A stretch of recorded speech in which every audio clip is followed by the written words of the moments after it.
Oumar, you're now undefeated at 3-0 in one championship with 3 knockouts to your name. How has the one championship experience been so far for you? Oumar, yow yaa ngi am ñetti kaw te ba léegi kenn daanu la yow noo gisee one championship experience bi instant bi. Wow, nice. Alhamdulillah quoi. Ñu ci sant Yàlla bu baax, you know. So it has been great so far. Thanks God. We have questions from media here all around the world. The first one is from Gavin Austin of Behind the Grind. Gavin Austin, please go ahead with your question.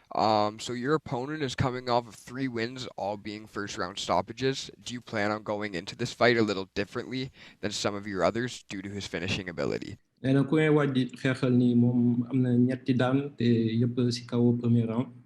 Donc yow est-ce que noo ko gisee nii sa stratégie day changer wala même stratégie bi nga. Non, du mos a changer hein. Ndax du bàyyi yoonam. So he say he won't change his strategy. He has a way of going through these things, and he won't change it because of his opponents. Our next question goes to Jay Anderson of Cage Side Press. After one on TNT 1, you said you'd be willing to fight again soon, maybe in a few weeks, and here you are. Did you know that this would be a possibility, or were you just hopeful that one would be able to book you a fight? ñu ngi lay jaajëfal Oumar boo nga gagné sa dernier combat bi bon da nga newoon ne ko yaakamti nga xeexaat et puis suñu la joxee combat 6 semaines nga jël est-ce que gëmoon nga nekk di nga am combat nii waaw xam ne matul sax ñetti semaine quoi. waaw xam nga woon Sampursin moom ligue bu mag la yow noo ko bëggee rek sport bi mooy maanaam yow noo ko bëggee rek noonu lañ koy doxalee quoi ndax sa sant bu la maye nga def nga fightaat la même chose laay waxaat.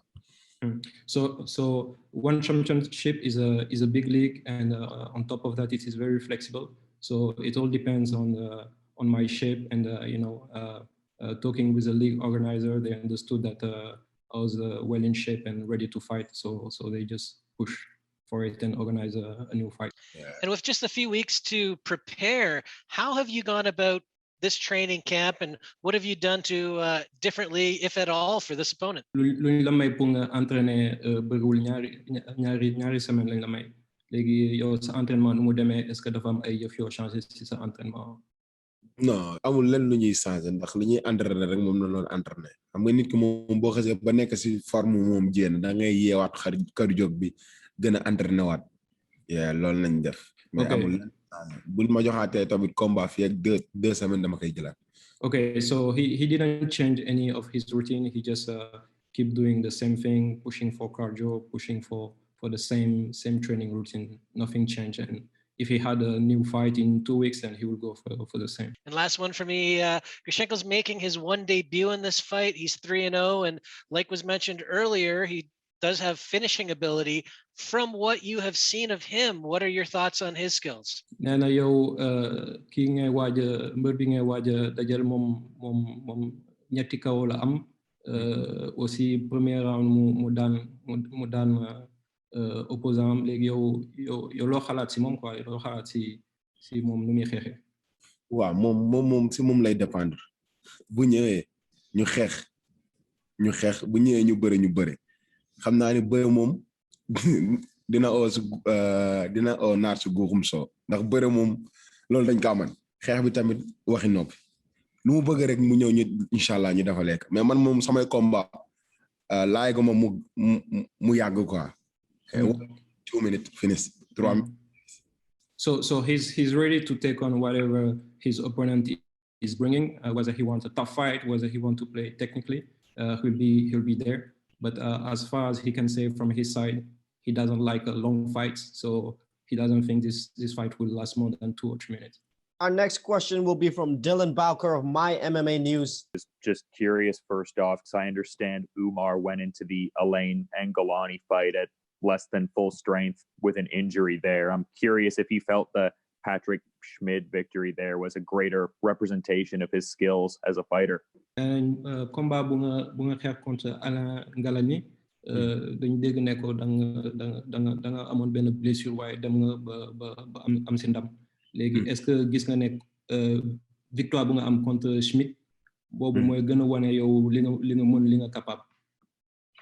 waaw xam nga tey jii moom sport ak blessure ñoom ñoo ànd mais blessure ci kaw boo xam ne maanaam mën nga see fight you know blessure yu ndaw rek mën nga see fight mais blessure yoo xam ne dafa aggravé doo si mën a fight ndax nit rek nga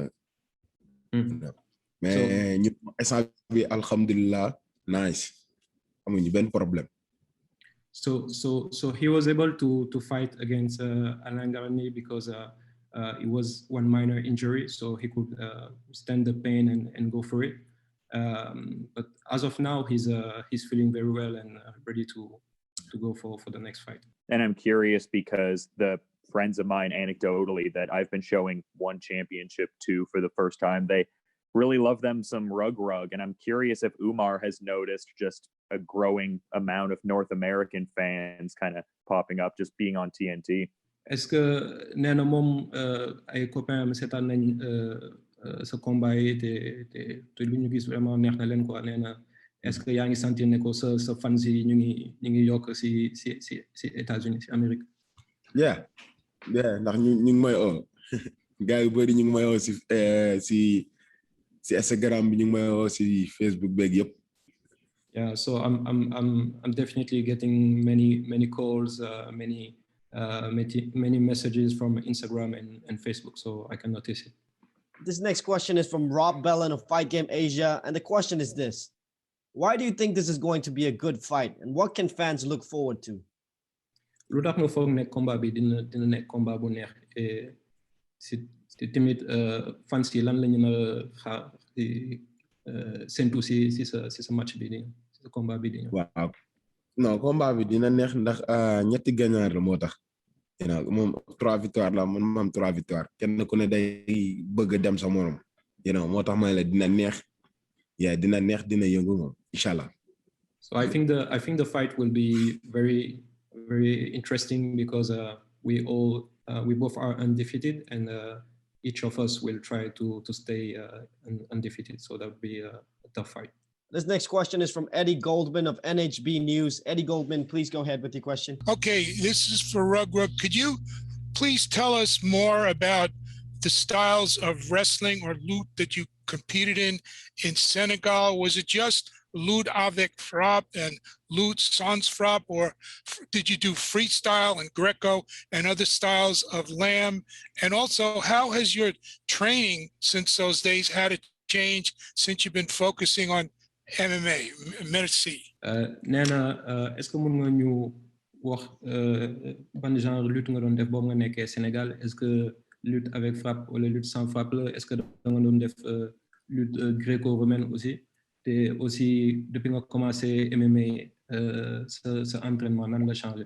waaw boo xoolee man def naa lutte avec frappe, lutte sans frappe, lutte gréco-romaine, dem naa équipe nationale, dem naa CEDEAO, dem naa drapeau chef de l'État teewal Sénégal yooyu yëpp jaar naa si.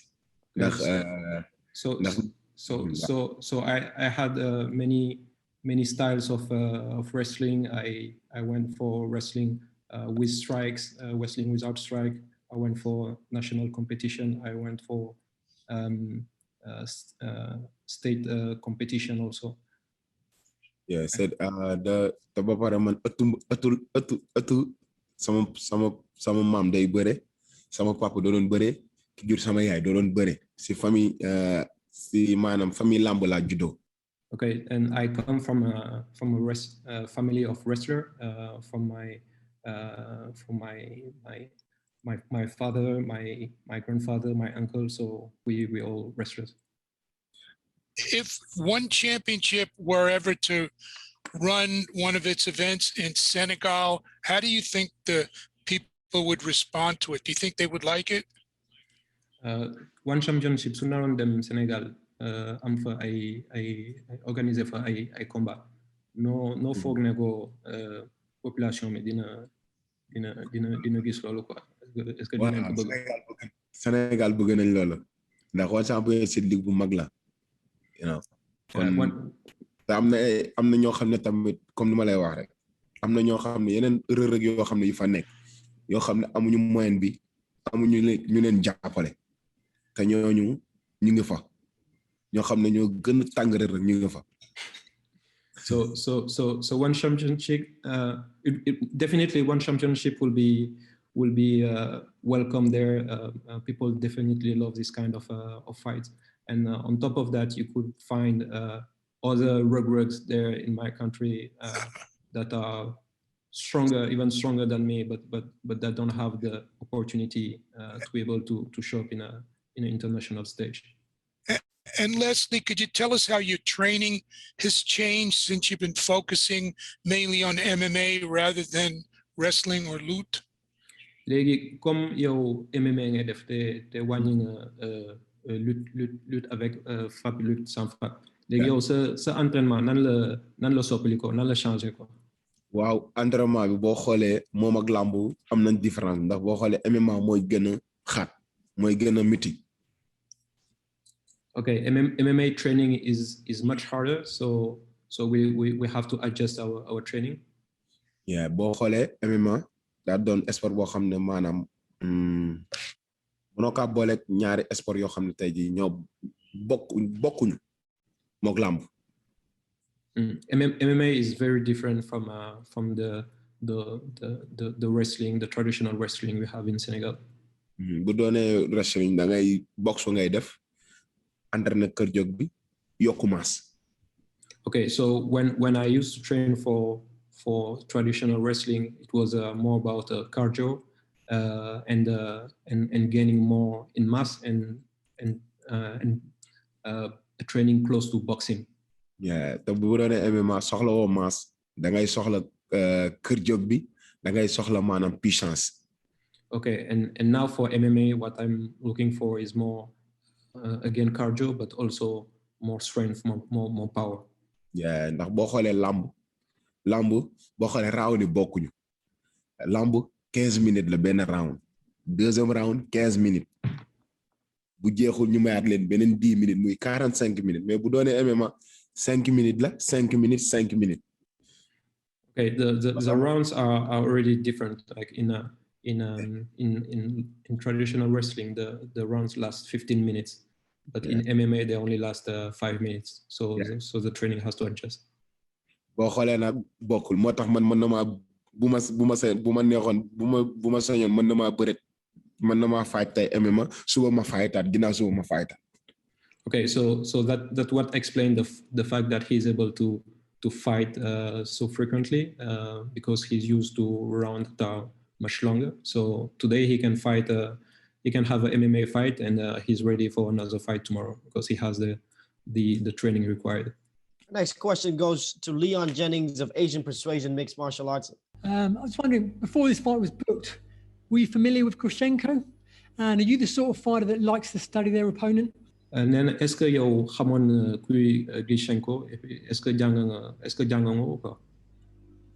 Non man nag man duma jàng adversaire benn biñ ko liwee biñ ma waxee ne moom laay dajal benn fightam la seetaan pare naa si da set amul leneen lu ma ngay jàng lu ma intéressé mooy ñu tëju si kaas bi ma def li may def.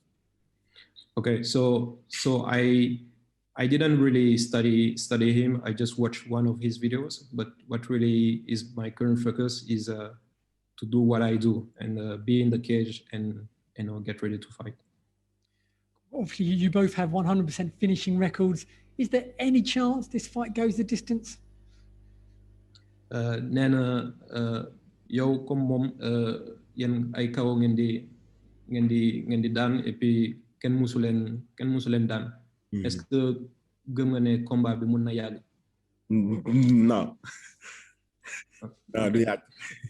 So it won't take time. No, he doesn't think this fight will. I don't think this fight will last. Lastly, you're sharing the card with some legends of the sport: Oumar Kane, Eddie Alvarez, Shinyueki, Edward Fulliang. How excited are you to be competing on such a stacked card? Nee na instant bi yaa ngi yëg si championnat bi yaa ngi jege si belt bi loolu lan mooy si sa gis-gis. Waaw man li may faral di wax rek ñi may dajal nii yoon la ma dajak ñoom mais li ma gën a intéressé du ñi may dajal muy belt bi moo ma gën a intéressé du leneen ñi may dajal ñii ñëpp xam naa ni damay jaar seen kaw dem sama yoon. So all these opponents are just part of the path for me to be champion. You know, they are just opponents that I need to beat and move on top of this championship. We got one more question here. It's from Conan Altatis of Conan Daily. Conan, please go ahead. You pretty much answered the questions that I prepared. So let me just ask you, what makes you proud, or what are the? Tell us something about Senegal that you are most proud of. Yow lan nga ñu mën a wax ci Sénégal loo xam ne moom nga gën a moom moo la gën a yokk fierté ci Sénégal xam ne suñ ko waxee Sénégal moom la ci gën a kontaan. waaw Sénégal moom liñ ma waxee bu ñu waxee dara loo xam ne ci laay gën a kontaan muy maanaam jàmm la paix Sénégal you know jàmm jàng fa quoi waaw loolu bu fekkee ma damay kontaan. So he's very proud of having a country that is very peaceful, that is very stable. All right, just one more, please. Who do you consider as the top 3 best heavyweight MMA fighters of all time? Kan nga gis ne ko ñoom ñetti mbër ñoo xam ne si MMA bi ñoo si mën quoi nga xam ne ñoom nga gën a gis ñoo si gën a taxaw gën a ay.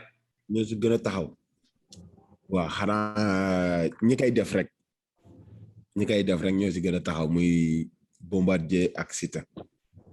non si MMA bi. si MMA bi. comme. ay mbër yu nekk si MMA bi. ñu si gën a taxaw. ñu si gën a aay waaw si yow. waaw moom laa lay expliquer mooy ñooñu la. Bombardier ak Siteu. Bomb ak Siteu xam nga ñoom ñoo koy def yeneen mbër yi defuñu ko. mais ñooñu ay sénégalais lañ mais. comme nan la wax comme maanaam. championnat international bi quoi. ñu si gën a aay. ñu si gën a aay ñu nekk Afrique. non international. international. loolu moom dina neex dina naxaree wax ndax boo xoolee ñëpp aay macha allah waaw kuy yëngu si dara rek am na yàlla sunu borom lu mu la si may. So he doesn't want to make a ranking between those top fighters. He think they are all valuable fighters. But on the local arena, the local fighters in Senegal, there's one called Bombardier and also called Siteu, and he think they are very strong. All right, that's it from us, Oumar. Thank you so much for your time.